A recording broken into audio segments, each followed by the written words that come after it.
Hey. I'm Al Kavadlo, and this is Ask Al. Today's question comes from Jay, who wants to know the biggest mistakes that I've seen people make with pull-ups.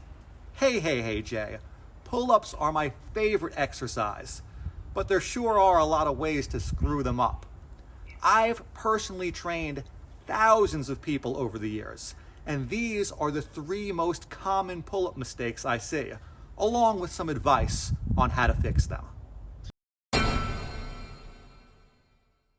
There's a lot of things I like about CrossFit, but they've sure done a lot to ruin people's pull-up form. No.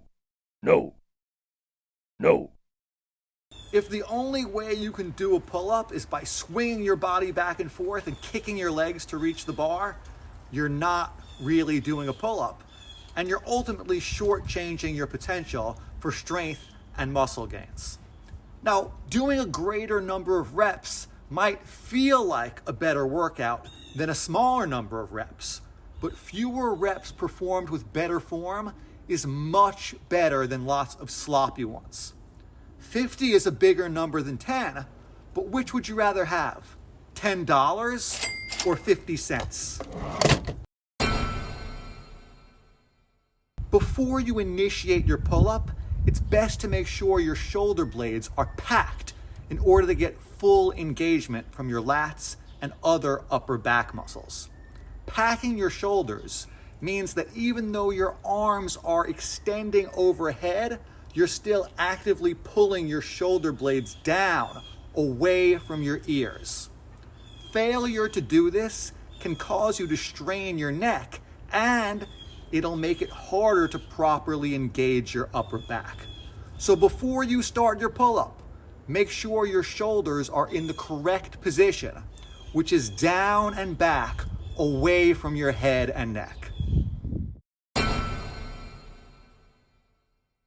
Though it's important to keep your shoulders packed when doing pull-ups, sometimes people exaggerate it to the point of seriously shortchanging their range of motion.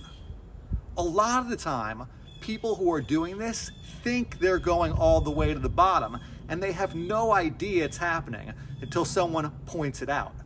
I've actually had students who are paying me top dollar for my guidance who got really upset once I drew their attention to this. It can take some practice to keep your shoulders packed while fully extending your arms overhead.